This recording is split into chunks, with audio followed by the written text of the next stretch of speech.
Welcome to the Empowered Dancers podcast, where we talk openly about all things empowerment in the salsa, bachata and kizomba scene. Join me as I talk about the highs and lows of Latin dancing, as well as interviewing some incredible people on their stories, experiences and points of view, both in the dance scene and beyond. Go to empowereddancers.com/5 ways for 5 tips to boost your confidence on the social dance floor. I'm Bobbie Miles, that's Bobbie with an IE and Miles as in distance. Joining me today, we have Diana Liu. Diana is probably my oldest dancing friend, flitting between France and Switzerland. Diana is a festival guru, I feel, at this point. Just in the last couple of years, Diana's been everywhere. We tried to meet up last year. It was very difficult because she was all over Europe dancing. She had this brilliant knack of combining travel and dance. Even when she was in Singapore recently, she still found time to dance. Welcome, Diana. Thank you. Thank you. Hello, Bobbie. Good to see you. So, Diana, we met, it is nearly 10 years now, quite Yeah. shockingly, in Beijing. And for me, that was my first time. We did like about a month of salsa or something. And that was the first time I dipped my toes into the salsa thing. I started in Paris maybe 2 years before Beijing. So like maybe 12 years ago now. That explains how you were so good. Oh, no. Very I was bad. like, damn, this girl's a quick learner. Amazing. So yeah, I started with Cuban salsa. And then a friend of mine told me, "Oh, there's this class of bachata. It's another Latin dance. You should try." So I started bachata at that time as well. After salsa, and I was still doing both, but was slowly starting to like bachata a little bit more than salsa. And then I got to Beijing. So it was more freestyle between friends, which was Yeah, really nice. that was very Yeah. much So, how I came into it. I was just told, okay, you can dance with that guy, do this. And I thought, okay, and yay. then we did that show, remember? Yeah, That, the New Year or Christmas something or New Year's. It wasn't yeah. New Year's, but yeah, it was a thing where we just kind of went on stage and did like, I don't Yeah. know, a couple of rueda moves. Yeah. Yeah, Yeah. it was salsa, I think. Yeah, Cuban and we salsa. all wore like clothes that someone had made for some sort of project and we were like modeling them. Yeah, it was great. Yeah. Yeah, that was a cool start. Although, so I do think that the drama that went along with it was a bit relevant because after that I didn't do salsa anymore for ages.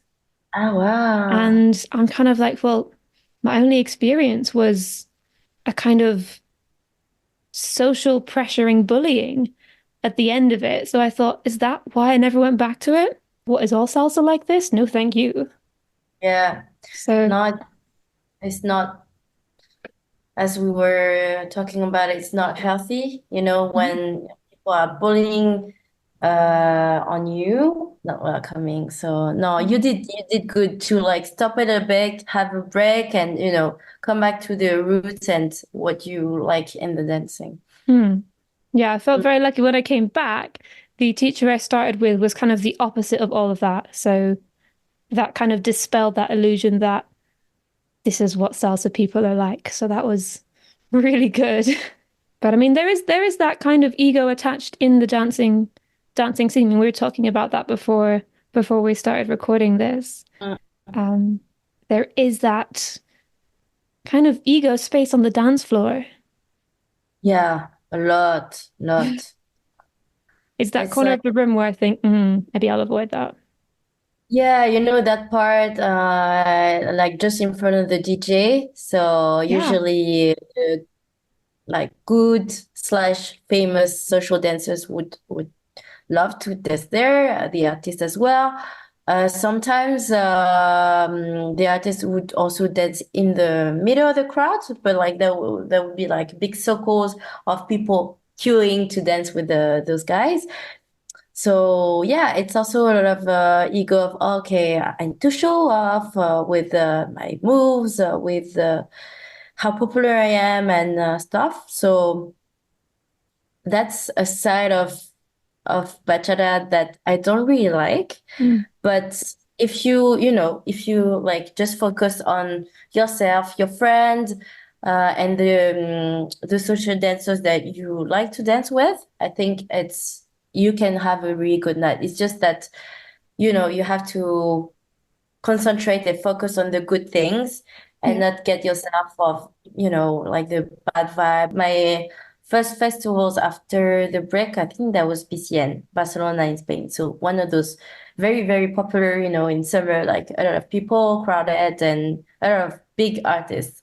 And I go there and it's like, it's like a lot of people. And, like if you're not really prepared, it can be a lot. And then like dancing in that part, like just in front of the DJ. Now I don't get affected by it, but before I kind of felt a little bit stressed because you have those people also sitting on the dance floor, just looking at the room, just watching, and yeah, you feel observed. So yeah, it's you know. Yeah, it's that feeling of being observed, but not in a good way. It's not like a yay, look at you go kind of feeling. Yeah. No, it's not empowering. It's like, I observe your move. Oh, are you good? Are you not good? Yeah. It's like, what is your level? And sometimes it's kind of like your level in dancing is gonna define you as a person, which is like really false. This is not true at all. Mm-mm. Uh, we were talking about it. We're all human beings. We dance. Dance is a hobby or a passion, or for some of them, it's their work. But we're also like people, and we should respect everyone as equal. But it's those kind of scene that, okay, if you're good and if you're known as social dancers, you're gonna be popular, and Yeah. everyone was gonna wanna talk to you. But you can be good as well and not, like very, very popular in the scene. Yeah. Um, They tie a lot of self-worth is tied to how good a dancer yeah, you are or how, yeah, connect. popular a dancer you are Yeah, sometimes. yeah. Yeah. Yeah, Yeah. so level and connection, that would be like those, bad factors that I'd say you have to also, especially if like some people are listening to you, like some beginners, some new to the scene, like Yeah. that could be a little bit stressful in the beginning. So my advice would be like, okay, just focus on you, go with a group of friends, stick to your group of friends, and then go dancing, invite other people that you don't know, but go gradually, not like like brutally, Yeah.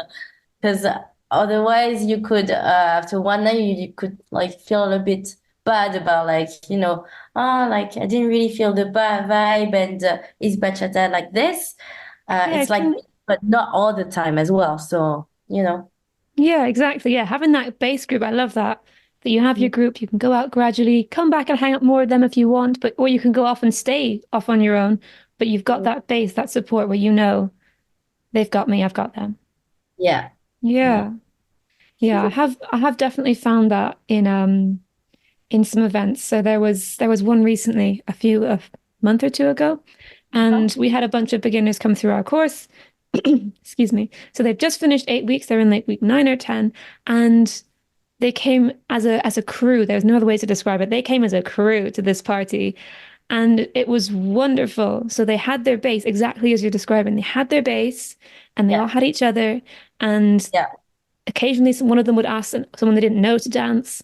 I got to ask a few of them to dance as well. A few of them got to chat, and we, just yeah, doing how it should be done, just enjoying yeah, ourselves. No exactly. pressure. Yeah, yeah, yeah. But also, like, I'd like to add, if you come with a group, like, don't dance just with people from your group, because the aim is to social dance. So, like, It's in the meet other name. social dancers. So, Yeah. yeah, because I've been to some parties or like, these groups of good social dancers or not, just like groups. They stick to each other, and then it's like and like one group Mm. there, one group there, one group there, which is not really mixed. Yeah. So yeah, come with your group, have a base, as you say, like go for a chat, a drink, and then invite some people and go back to your group, and that's very fun. So yeah. Yeah. Because like maybe when I was studying dancing, I would have loved, to hear this kind of stuff. Because sometimes you come back from parties, you're like, eh, there was something I didn't feel good. Yeah. Was it me? Was it the energy of the room, or was it people? I don't know. Usually it's not you. It can be you because maybe you're tired and like you just don't go with a good energy to the party. Yeah. But most of the time it's also, I'd say, yeah, the room or the people are just like those kind of nights. So it's Yeah, don't be there are bad. other factors. Yeah, yeah.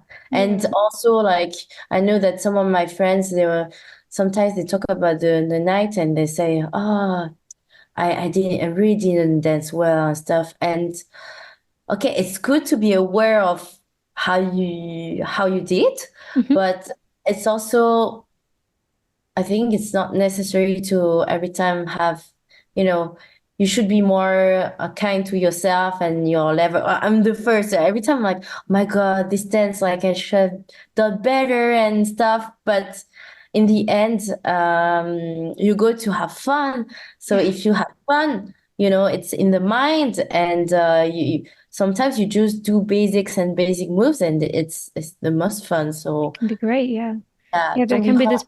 this pressure to do cool moves or nail everything, but if that's at the forefront of your aims, then it does make it harder to have a fun night. But if you think I'm here to have fun and Yeah, that's the aim, yeah. it can be quite easy to achieve that. Yeah, Yeah. and usually if you go with that mindset, okay, I'm gonna have fun, and I'm just going with a good vibe, positive energy, a big smile. Usually, in my experience, is the best nights in bachata or salsa. I just go Yeah. to and have good dances, and usually, if you have fun, it's good dances. So This is so true. Yes. So I was at an event in Bristol and there was a person dancing. I thought he was a teacher. I thought I've maybe recognized the face, but he was at the back of the room. So I thought maybe not. This is not a teacher hangout place. But they looked like they were having so much fun, him and his partner, I thought. And mm, turns out it was a teacher, a London teacher, and that's cool. But it was so fun. It was, oh, yeah. yeah. I think it's the best when you go to but did you know that he was a teacher before inviting him? I Or wasn't sure because initially when I'd seen him, I thought, are you one of the teachers? Because I hadn't been at the lessons earlier, but I'd seen like the posters or whatever. So I thought okay. maybe, not sure. And then when I asked him his name, and he said his name. So I thought, okay, yes, you are a teacher. So I did know Mm, once I'd asked him. But you didn't get stressed because you knew he was a teacher, but it didn't affect your, At stress that level. at that point, no, because he in response gave me his name and then asked me for mine. And I Mm, thought, and that, that sets off so many nice bells rather than here's who I yeah, am. Pause for yeah, yeah, effect. yeah. Yeah.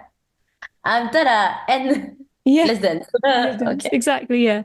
That, so Yeah. that, yeah, that No, it's had a good good. impression. So I thought, okay, I'm at ease here. I'm chill. Yeah. Yeah, Yeah. because you had an exchange, so that's Yeah. kind of like making, yeah. I think I'm slowly getting better at not feeling the pressure when dancing with someone, but I will add the caveat on that I'm very UK based at the moment, so I'm not going too far afield. I'm not dancing with the range that you're dancing with. So You've done Revenge, huh? Last the, year. I saw you in Revenge, which is one of the biggest. maybe, but I feel like I don't tend to seek teachers out these days because Yeah, some of them I do. If it's like a small night and there's a guest teacher, if I've liked the vibe of them, I will go and seek them out. yeah, But typically, I don't go to that, as you described, that stage at the front below the DJ. I don't really go there because it feels like a elite area, and I yeah, don't think there should be one. So I'm yeah, not going to go to it. yeah. I'm the same as you. For me, it depends. So like I said, in the beginning, I wouldn't go there because I would feel stressed. Mm, Now, some nights I feel not that I feel brave, but I just feel like okay, I kind of want to try it out, and challenge myself. Or I don't even no, I don't think of myself. I want to challenge myself that night, and I go to that part. I'm just like okay, I want to go. Let's not think about it, and let's just go. So yeah. I go for maybe like a part of the night, and then I mix to the back, and like I mix. I usually don't stick to one specific area, and I Yeah. say that's a good strategy as well. It's when you come to the room, you scout a little bit.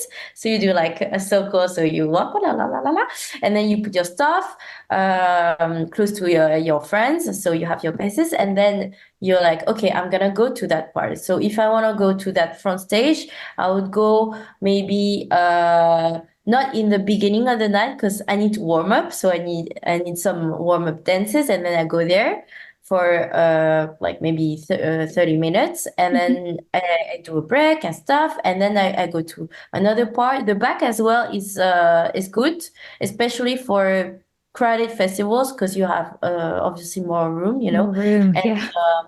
yeah, and usually the level is pretty good at festivals, so Mm. we don't really care. But yeah, it's good to have like, you mix from part to part in the room, and I think you can get a different experience, and then you can compare, and you're like, okay, I like this vibe here, the rather than the other part of the room or another room, because sometimes they have like a central room, Dominican and stuff. True. Yeah. So yeah, Yeah, you're it's good so to right about the room. There is a different energy in different parts of it, isn't there? Yeah. yeah, yeah, yeah. Also, I remember in Rovinj, I know you did you go to the parties? No, you didn't go. No, I just went for a holiday and did loads of outdoor dancing. Yeah, you did. That's good. The outdoor pass. Yeah. So I only did I didn't do the classes. I did the parties. Yeah. So for people to know, it's like 1 week bachata. It used to be, now they don't have it anymore. Mm. But up until last year, they had bachata and then salsa, I think in that order. Yeah. So yeah, so it's a full week in Croatia of they have classes as other usual festivals, and at night they have parties in massive rooms. But I'd say it's good. I quite like to mix the rooms as well. So in Rovic, I went to Bachata and then Kizomba. So it's good to have a mix of dances, of style of dancing and energy, and then you're like, oh, okay, had a good night. Yeah. It's true. I sometimes get stuck in one room, not stuck in a bad way, stuck in a good way. I'm having a great time.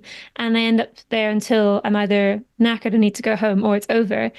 But the last event I was at last week, I got to about halfway through and I thought, I could go to salsa. Yeah. And if I get tired, I'll go home. It's fine. Yeah, yeah. And there's a point you said when you said okay, you feel tired and you kind of just want to get back home. I think that's a good point as well. Like just listen to your body, Yeah. and you don't have to stay up until the end. I usually stay until the end, Yeah, you but do. because I'm hardcore. Yeah. Yeah, you think you definition of hardcore? Diana. Last year, I didn't count, but I think I did over 10 festivals. Oh, That means travels and stuff in Europe. yeah. And just as another disclaimer, at that festival in Rovin, I would get up at like 7 a.m. to do the morning dancing after a nice night's sleep. Diana would be there having done a whole night of dancing and would Yeah, still be there at 10 a.m., 11 a.m. the after, like it's the best. You see the sunrise. You're in the where was it? on the pier. Oh, the pier. Yeah. So you see some boats like going back and forth, and you just like you dance by the water, and then you go for breakfast, more brunch. That was that was such a good experience. I got Yeah. it's talking about it. Mm. So Diana's hardcore. Going back to the point. I'm less hardcore now. You So know the, that so the BCN festival, the one I did just after I took back, I started again bachata. So I was doing some classes, and so it's the edition, I think it's called Hot Summer Weekend. So it's in July. Mhm. In close to Barcelona. So I think it's Lloret so by the beach, but really, really warm. AC is not really good in the room, so you take the class. It's hot, it's Yeah. painful, and so you're even more tired. So I think I did a few classes. Now I do less because I know the tricks now. Yeah. But I did a lot of classes in a row, and then I took a nap on Saturday. I couldn't wake up because Oh, with my friend we're like, okay, alarm, snooze, snooze, snooze. And we're like, should we go? Oh, should we go?